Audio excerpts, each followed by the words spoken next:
And happy Wednesday morning to you. 3 minutes past 10 o'clock, and we're at 84 degrees right now at the KRIM studios. I'm Randy Roberson, and this morning on Community Spotlight here on KRIM, we have Anthony Puskaric with Gila County Animal Care and Control with us. Anthony, how's life? Life is good. How are you? Can't complain. No one listens anyway, right? And as far as the animal care and control, one of the questions that I've got just off the top is with all these fires that are going on, especially in the southern part of the county. Now, have they been having to, with some of the evacuations, have they been evacuating animals to the fairgrounds, or anything particular going on with the county when it comes to that? They have. I know the fires that were on 188, they did evacuate some animals to the fairgrounds. We got some cats and dogs at the shelter from that fire. There's also a resident out there that has, I want to say, well over 100 snakes. And wow. So that resident was evacuated also to the fairgrounds, and that resident pretty much knows what to do because they were evacuated last year with the other fire that was down there. So so 100 snakes. 100 snakes. We could do a talk show just on that. I've got a whole bunch of questions for those folks, but in the meantime, one of the other things I know we want to talk a little bit about is that I've got an email this morning on behalf of the Gila County Board of Supervisors and Gila County Animal Care and Control, talking about a big groundbreaking ceremony for a new animal care facility located at the Gila County Fairgrounds, coming up, on September 1st, Tuesday? Yeah, next Tuesday. This is a big milestone for Gila County Animal Care and Control. It's something that we've been working on for a long time. I want to say probably for the past 12 years. Wow.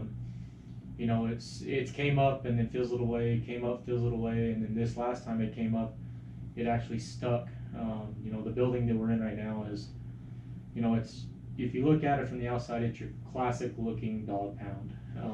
Right. And, we used to be called Rabies Control, and we're not Rabies Control anymore. We are now Gila County Animal Care and Control. We're working on changing our perception with the public, and that is going very well. Right. Our euthanasia rate used to be really high. Now it's very, very low. Really?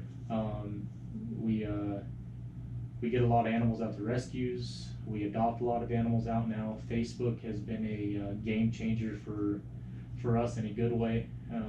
Helps you, social media really helps you get the word out to a lot of people right to the phone they're carrying on their hip. It does. We've had people come from New Mexico, California, Utah to adopt animals from us. It's pretty cool. That is neat. Now, how many animals typically do you have at the facility there? It all depends on the week. There's a lot of stray dogs down in Globe. Sure. But I think right now we have probably well over 30. Wow. We have, I want to say 16 or 17 dogs from the San Carlos Reservation that are there on a quarantine right now. So we're pretty full up. And then we had some more animals come in from the evacuations from the fairgrounds. So now, is that quarantine, is that a rabies related thing or what? They're all on a bite quarantine. Okay. All those dogs attack somebody. And when that happens, how long does the dog have to be quarantined? They have to be quarantined for 10 days. 10 days. Okay. And as long as they don't show any signs of rabies or something like that, then life is good. Right. Yeah. They're quarantined for 10 days at our shelter if they have no rabies shots. Now, if a dog does have rabies shots, they can be quarantined at their house, as long as they weren't running loose when they bit. Because if they're running loose, we can't do a home quarantine because obviously the dog can't stay in the yard. Right. And when it comes to, I want to go back to the wildfires for just a moment, because there's so many down around Globe, especially, right. And then down around the south end of Roosevelt Lake, there's 2 fires down in there that we've been reporting on. But with the evacuations that took place yesterday, did that create a sudden surge for you yesterday as far as people turning to you for some help? It does. We got a few dogs and cats from that one.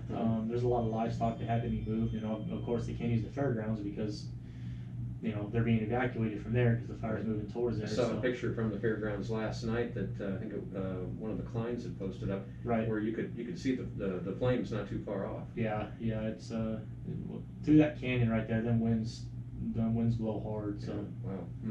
Now, this new facility, what, just a lot bigger and more modern, or? It's more modern. It's going to be bigger. It's going to be segregated, because like right now, our dogs are on one side, our cats are in the middle, and our quarantine animals are on one side, and they're all under the same roof. So those cats have got to be freaking out big time. So cats are freaked out, because obviously you got to walk by dogs to get into the kennels. They're housed, under the same roof as the dogs.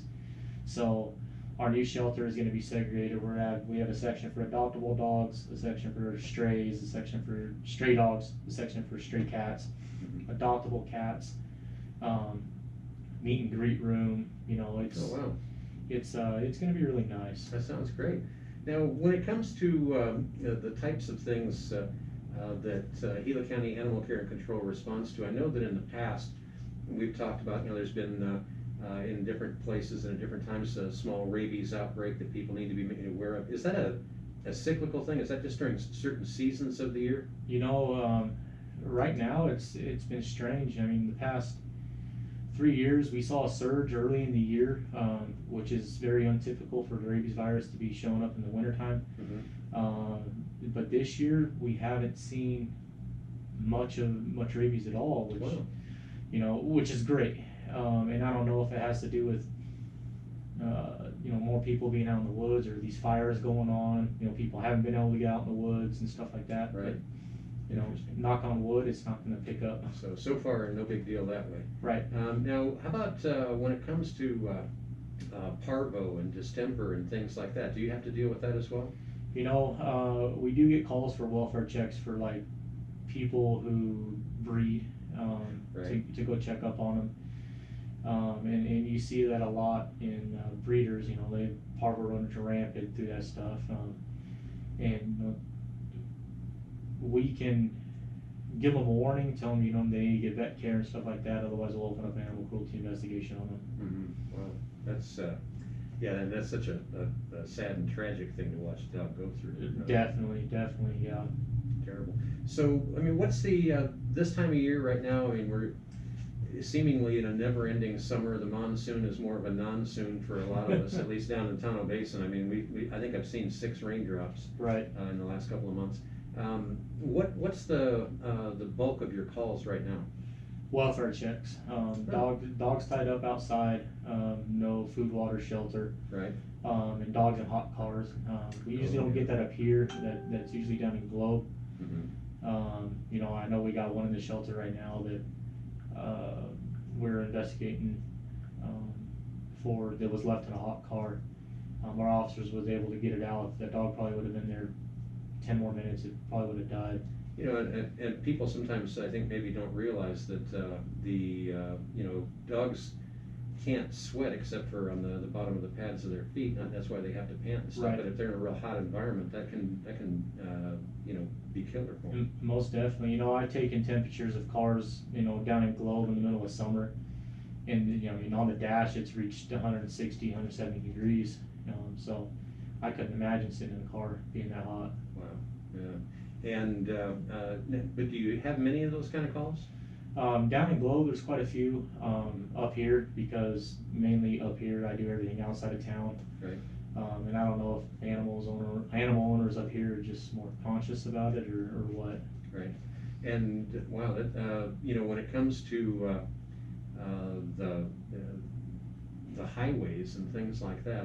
Now you've been called out before when there's been a highway accident with animals and stuff like that, haven't you? Correct. And is that like even with when someone hits an elk and that kind of thing? No. Elk. Yeah, people call us about elk laying in the road. We have to call ADOT for that. I've been called about a bear. And there was nobody to respond to that, so I decided to go out there and.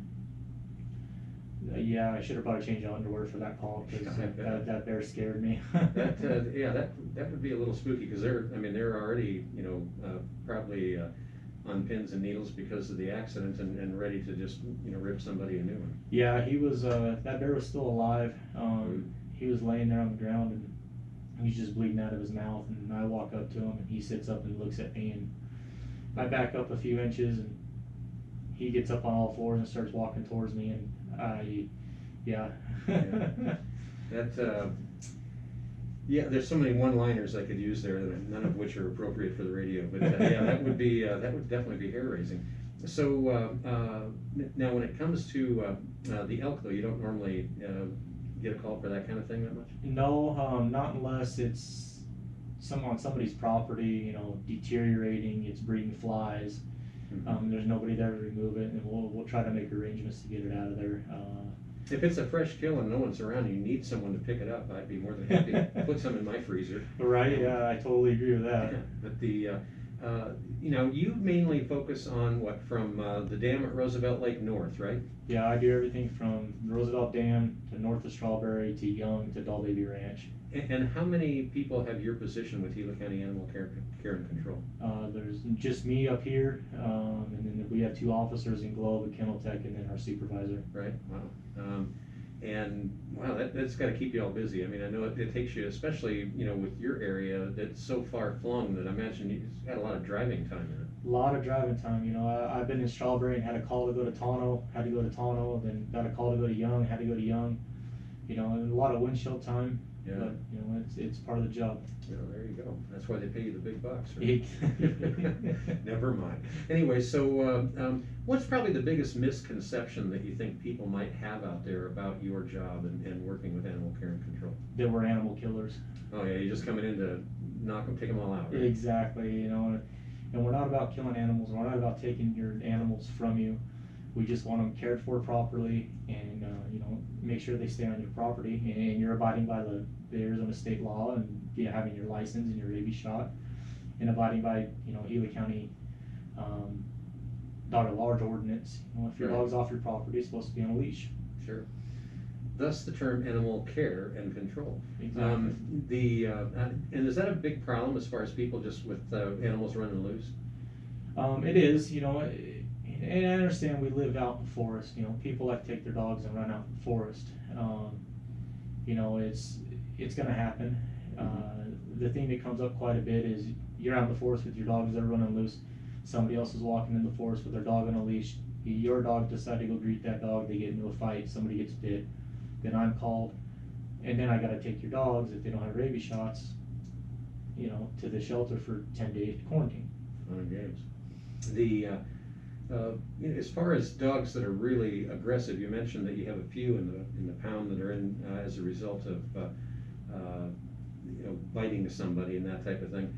It's got to be a little hair raising when you're called in and you have to use a lance or something to be able to hook onto a dog and carefully get it into the vehicle without yourself getting bit. You know what, we've had, you know, we use catch poles. You know, they have a noose that, you know, that goes around the dog's neck, and the pole's about 4 foot long. It's a steel pole, so, you know, we keep the dog at a distance from us. I noticed you didn't talk about using one of those with that bear. Oh, I had it with me. Yeah. Not like it would have mattered. Yeah. But, you know, you have to ask questions about the situation on why it happened. That's a big thing. You know, I had 2 dogs that, I mean, they really mauled this lady, but they were friendly. These were friendly dogs. And so, I mean, you got to ask questions on why, you know, why it happened, what was going on, what was the situation. What caused dogs that are normally, you know, pretty demure to all of a sudden be aggressive? Exactly. And what are some of the variables that cause that? I can't answer that. You know, it's something made the dog feel threatened, though. Probably. Exactly. You know, and dogs like to chase things when they run. You know, that's a big thing. One dog may not attack, but if they're in a pack with 2 or more, they may attack. You know, it just I can't. I'm not a dog psychologist. Right. It's a dog eat dog world out there. You know, it's interesting. I mean, the types of calls that you have to go on and the kind of things that you have to deal with. I was a little saddened to hear that the big misconception that people have is that you're all about just coming out and killing dogs. Yeah, you know, and when I first started this job, that was a big part of our job, was, you know, euthanizing animals, because we didn't have the space. Sure. We didn't have the resources. But we've changed that now. Well, that's a good thing. Oh, definitely. What about, you know, we have so many people that have, you know, so many ranchers and stuff, and it's kind of a different critter, so to speak. many parts of our country. But I mean, do you have to deal with livestock and things like that as well? We do deal with livestock. You know, we'll go out there just because the livestock inspectors are spread thin around the state. Right. So we'll go out there, assess the situation. We'll do our investigation and we'll let them know, you know, you need to get vet care going on. You need to do this. You need to do that, and see if they comply with it. If they don't, then we'll call the livestock inspector and get them out there. Now, in the years that you've worked with Gila County Animal Care and Control, as it pertains to livestock, I mean, what kind of things have you seen? I mean, I'm assuming, you know, I think everyone's heard of the mad cow disease. I'm assuming you probably don't see that too much. No, not around here. Except, you know, maybe at the Oxbow later. Whole other story. I mean, what are some of the kinds of things that you have seen? Malnourishment. Oh, really? Yeah. Just a lack of care. Lack of care, and it usually comes down to proper vet care on horses. You know, getting teeth floated, getting them wormed, right? Hooves, and stuff like that. And I mean, there's a lot of different things that you got to know to be able to take care of them properly. Is a lot of this because people just didn't know rather than just not caring, or both? Yeah, you know, both. or you know, or funds are tight. I mean, it's expensive to own a horse. You know, Sure. when somebody tells me, oh, I'm going to get a horse, I always ask them, well, can you flush $100 bill down the toilet? Right. They say no. Well, then you shouldn't own a horse. For sure. You know, so. But just keeping like you said, the hooves up and keeping them shod and all of that. I mean, just the basics can be pretty expensive. Exactly. You know, I want to say right around $325, $350 every 6 months just for vet care. Right. You know, hay is $16.99 a bale. Hold it. Hay is $16.99 a bale right now? Yeah, hay's Man, expensive. where have I been? I was thinking that was under $10. I guess I haven't looked at hay in a while. I wish. Hey, wow. So, and as you mentioned, with current conditions and everything, that probably pushes people more to their limits than normal. Definitely. Yeah. So when it comes to dog problems that cause you to be called out, is it usually because one has gotten aggressive and bit someone, or I mean, what's the most common call? Either aggressive or there's dogs running loose in the neighborhood. Just dogs running loose. Nobody knows where they came from. Usually, being up here and being in the job for so long, I can usually identify the dog and where it lives. You know, I got a call the other night about there was 17 dogs tied up out in the woods. 17 dogs tied up out in the woods? Yeah, it's coming up on bear season. Okay, so they're hunters' dogs. And so as I'm driving out there, because we were going out there to check on the situation, I ended up calling the guys I know that run hounds, and I found the owner, and he was packing up his stuff and heading out there to set up camp. He put his dogs out there while he left to go get his stuff. That makes sense. But to the average person that came upon that, all of a sudden they were probably wondering what the heck was going on. Yeah, most people think those dogs were abandoned out in the woods. Right. Somebody just tied them to trees and left them there. The original call came in as a barking dog because they were off the Paiute Draw Road, but they Right. were close enough to like Freedom Acres and stuff like that people could hear those dogs barking. So that's what the original call was. Wow, interesting. And when it comes to stray dogs, even like here in an urban setting in Payson, where the dog's running loose and you've got to go latch onto it and take it in, that sounds like it could be kind of an interesting challenge at times. What percentage of those dogs, are real standoffish or aggressive? It all depends on the breed. Oh, really? So what's the most aggressive breed? Chihuahua? Yes, sir. How did I know that? Those are usually the dogs you don't catch. Right. And they just run and run and run, Right. unless you corner them. Mm-hmm. The bigger dogs. And then they bite and bite and bite. Exactly. The bigger dogs, usually you can I would say probably 85% of those, usually I just open my door and tell them to get in, and they jump right in the cab of the truck with me. So. Right. Yeah, I'm curious to get your perspective too on that. It seems like pit bulls get kind of a bad rap, and I know a couple of different people that have pit bulls, and I've gotten to know the dogs, and they're just like huge puppies that want to sit on your lap. I mean, anything but aggressive. Right. Would you agree that they get kind of a bad rap? They get a bad rap because they do so much damage when they do bite, when they do attack. There's a lot of muscle in those jaws. They have such powerful jaws. Yeah. As a kid, when I was growing up, it was German Shepherds, and it was Dobermans, and then it was Rottweilers, and now it's been pit bulls for like 12 years now. So. Wow, a new first. Well, the bottom line, important to keep your dogs fenced in and or in your house or whatever. Don't let them out.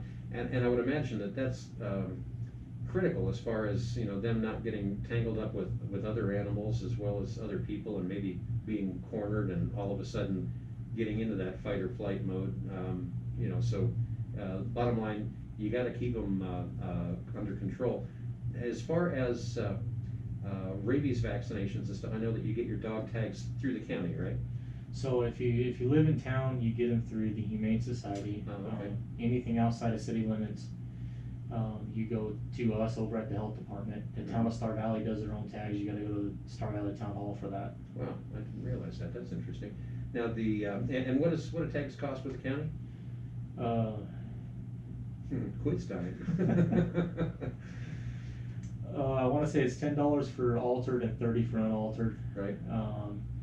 And you got to have a current rabies shot on your dog, and animals can get rabies shots from 3 months and older. Most vets will do it at 3 months. Right. And myself personally, we just had a litter of pups. We have a border collie at our house, and some dear friends have an Australian Shepherd, and the two got together, and all of a sudden there was 9 puppies.